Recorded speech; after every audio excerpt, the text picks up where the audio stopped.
안녕하세요. 구독해두면 언젠가 한 번은 도움이 되는 생계형TV입니다.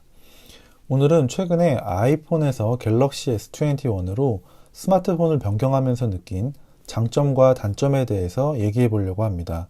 영상 시청에 앞서서 구독, 좋아요, 알림 설정까지 부탁드리겠습니다. 제가 처음 사용했던 스마트폰이 아이폰 4였고 중간에 갤럭시 S3를 2년 정도 사용하다가 그 뒤로는 쭉 아이폰만 사용을 했었는데요. 이번에 갤럭시 S21으로 기기 변경을 하게 되었습니다.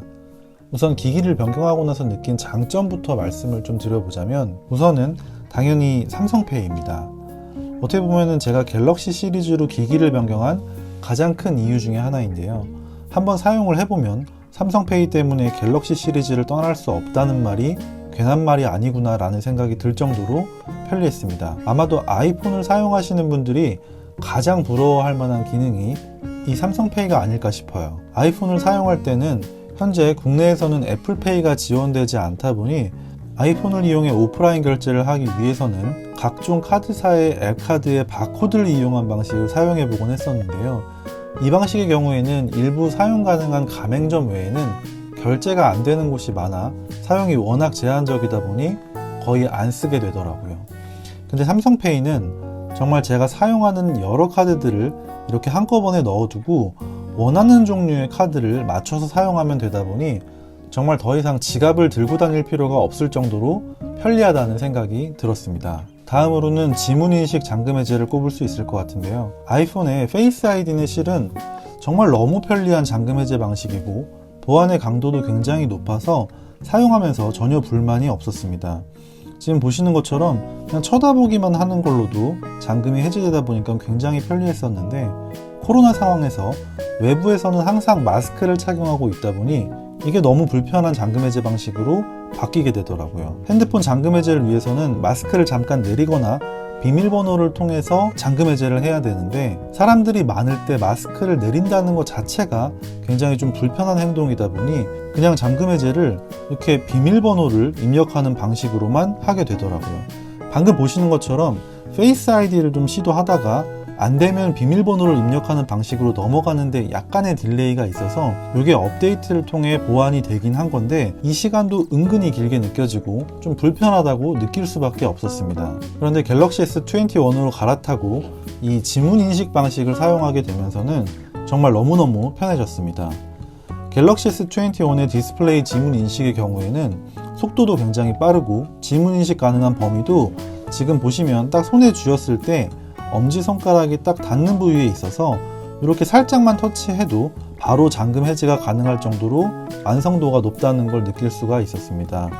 기존 디스플레이 지문 인식의 경우에는 인식률과 속도에 약간의 불만이 있는 모델들이 있었던 걸로 아는데 S21의 경우에는 제가 사용해본 느낌으로는 이 정도면 거의 완성형에 가깝다고 느껴질 만한 수준이라고 생각합니다.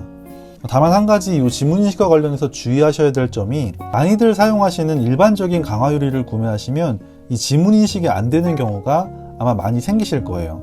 저도 처음에 적당한 가격에 강화 유리를 구매했었는데 이걸 붙이고 나니까 지문인식률이 너무 떨어져서 스트레스를 받아서 그냥 갖다 버리고 좀 얇은 보호필름 형태의 제품을 붙여서 사용을 하고 있습니다. 강화 유리나 보호필름을 구매하실 때 제품 설명란이나 구매 후기 이런 걸 좀 잘 살펴보시고 구매하셔야 쓸데없이 돈을 낭비하는 일을 없애실 수 있을 거예요. 그 외에 자잘하게 느껴지는 장점으로는 통화 녹음이 가능하다는 점, 그리고 한손 조작이 아이폰과 비교해 편리하다는 점을 꼽을 수 있을 것 같아요.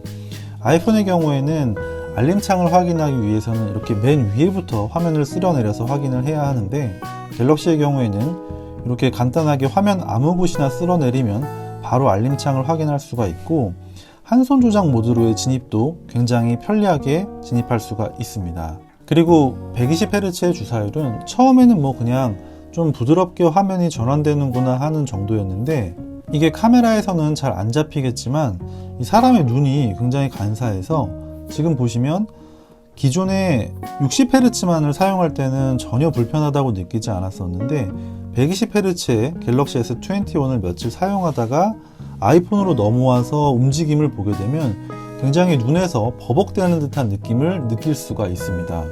그리고 S21의 경우에는 보조금이 굉장히 많이 풀려서 물론 비싼 요금제를 몇 달 써야 된다는 점은 부담이긴 하지만 아이폰과 비교했을 때 훨씬 저렴한 가격으로 구매를 할 수 있다는 점도 큰 장점 중에 하나라고 말씀드릴 수 있을 것 같습니다. 장점은 이 정도까지 말씀을 드리고요.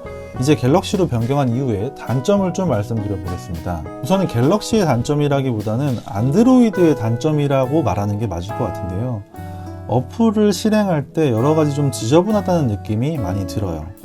예전에 정말 오래전에 갤럭시 S3를 사용할 때도 이 점이 실은 너무 싫었는데 여전히 동일하더라고요. 예를 들면 금융 어플들을 실행할 때 반드시 V3 어플이 지금 보시는 것처럼 같이 구동돼야 된다는 점이나 음성인식의 경우에도 구글 어시스턴스와 빅스비가 둘 다 설치되어 있다는 점, 그리고 어플을 받는 스토어도 플레이스토어, 원스토어, 삼성스토어 총 3군데가 있고 각각의 스토어에서 업데이트를 해줘야 된다는 점 등이 뭔가 좀 불편하다는 느낌을 많이 받게 되더라고요. 아이폰을 사용할 때는 애플에서 하드웨어와 소프트웨어를 둘 다 제조하고 통제하다 보니까 굉장히 깔끔하다는 느낌을 받을 수 있는데 갤럭시의 경우에는 그런 점에서 사용하면서 아쉬운 점들이 느껴집니다.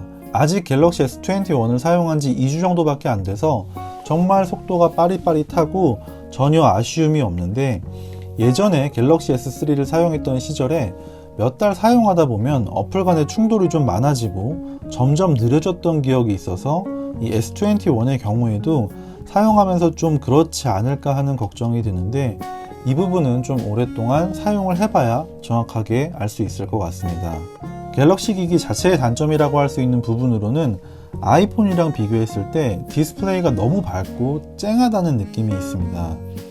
아이폰은 트루톤 디스플레이라는 기능으로 주변의 색온도에 맞춰서 밝기를 맞춰주는데 이게 굉장히 눈을 편안하게 해주거든요.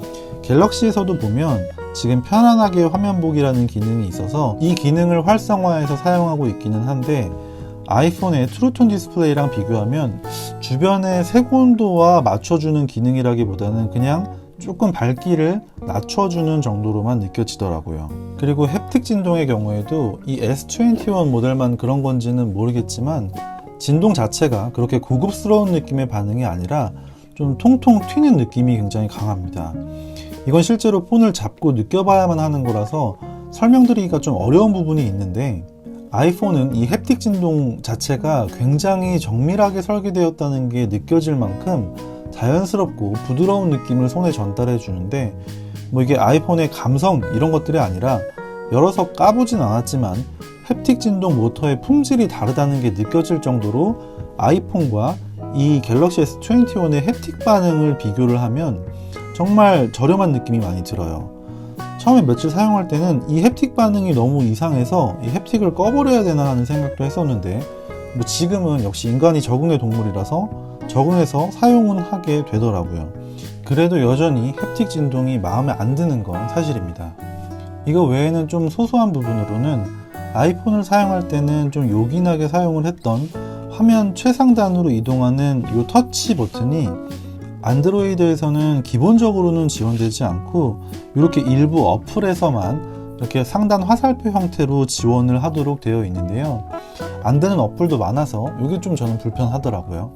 그리고 무선 이어폰으로는 에어팟 프로를 현재 사용 중인데 노이즈 캔슬링 기능이나 곡 넘기기 등 기능을 사용하는 데는 전혀 문제가 없지만 이 안드로이드 폰과의 호환성이 좀 떨어지다 보니 배터리 잔량 확인이 안 되고 끊김 현상이 생각보다 자주 느껴지더라고요. 특히나 한쪽만 연결이 되는 경우가 종종 있어서 다시 이어폰을 케이스에 넣었다가 재연결하거나 하는 경우가 많이 생기는 정도, 이 정도의 단점을 말씀드릴 수 있을 것 같습니다. 아이폰과 갤럭시 둘 다 각각의 장단점이 있기 때문에 뭐가 좋다, 뭐가 나쁘다라고 할 만한 부분은 아닌 것 같고요. 내가 원하는 부분들만 좀 섞어서 쓸 수 있으면 참 좋겠다 라는 생각이 들기는 했습니다. 혹시나 아이폰에서 갤럭시로 기계를 변경하는 거 관련해서 궁금하신 내용 있으시면 댓글로 부탁드리고요. 오늘 내용이 아이폰에서 갤럭시로의 기기 변경을 생각하고 계신 분들께 조금이라도 도움이 되셨다면 구독, 좋아요를 부탁드리겠습니다. 오늘도 긴 영상 봐주셔서 감사합니다. 수고하셨습니다.